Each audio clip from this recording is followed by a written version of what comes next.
magacaygu waa Cabdiqaadir Dubaad. Tutorialka maanta wuxuu ku saabsan yahay oo aan ka hadli doonaa waxa la yiraahdo isticmaalka trim function in Excel. How to use trim function in Excel. Haddii aad ku cusub tahay channelkan, please subscribe si aad ula socotid tutorialka muhiimka oo aan soo dhigna mar waliba.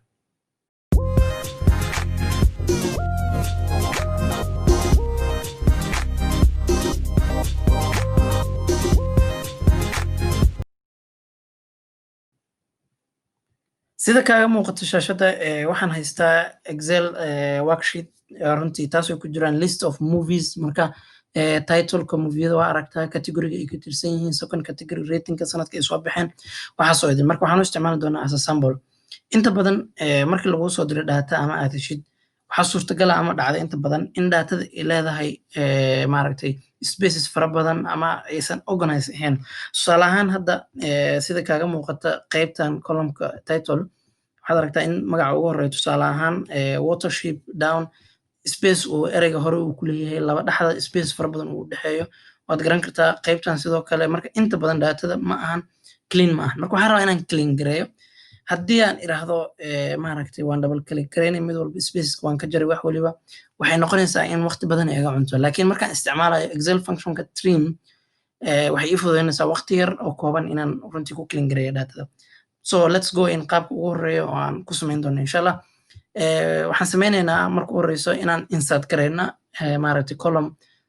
maaragtay blank ah marka waxaan select gareynaynaa kan category kadibna right click aan leenahay insert aan leenahay marka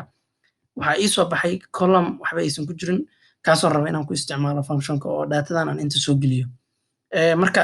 sida caadiga ah mar waliba oo Excel function la isticmaalayo waxaa laga hormariyaa calaamadda equal saasoo maan samayn doonaa equal trim ayaan qorayaa marka left parenthesis aan isticmaalayaa kadibna waxaan leeyahay waxaan select gareynaa marka textiga meesha ku jiro maybe A2 waa oran kartaa sidoo kale si caadi ah u click gareyn kartaa marka waan click gareynaynaa let's close and then enter sida ku muuqata wuxuu ka dhigay magaca sida aan rabay oo spaces-kii ka taray waana aragtaan waa isla keysiyay waa si sax ah wax spaces haba yaraatan kuma jiraan qaybta labaad ama maaragtay category-ga labaad haddaan rabo haddana inaan qoro waxay noqonaysaa trimkii kadibna aan maaragtay datada dhangeliya no waxaan samayn karaa oo ka fudud maadaama still uu function-ka inta igu jiro formula-gii waxaan tegi karaa qaybtaas hoose uu isbedelaya kaasarka calaamadda kaasarka say u eg tahay marka small waxaa jiro square oo meesha ku yaala oo autofill ah marka autofill-kaas aan isticmaalaya waan double click gareyn karaa hoosna u soo jiidi karaa marka laakiin hadda waan double click gareynaynaa double click markaa dhahdid wuu ku copy gareynaa formula-gii datada dhanna wuu ku sameeyey waad aragtaan mid walba qaabku u clean gareeyey waad aragtaan marka hadda laakiin datadeedu waa okay laakiin hal cilad ay haysato oo ah inay duplicate tahay laba column oo labadaba data igu jirto inaan haysto markii waxa kugu soo dhacaysa kan iska delete garey oo iska tir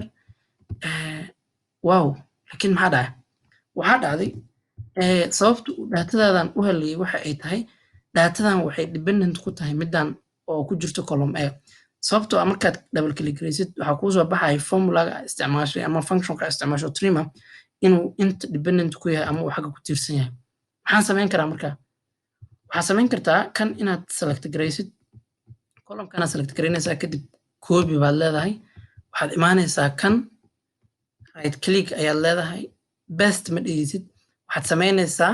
best special aad ku dhufanaysaa best special markaad aad pop-upkaan ku siinayaa all mar rabna formulas mar rabna values aan tagaynaa values markaan dhahna okay waa hadda datadeedu waa sax sidaan ka rabay noqotay laakiin still waxaa is leedahay kanna waa haystaa maxaan ku sameeyaa kan marka hadda waa iska delete gareyn kartaa datadana waxba uma dhimaayo kadibna waxaad samaynaysaa kanaad magacaada ugu ku ceshanaysaa marka hadda waa okay datada waa isla eg tahay qaabka akarabtay noqotay everything category-gii titles-kii marka waxaan isleeyahay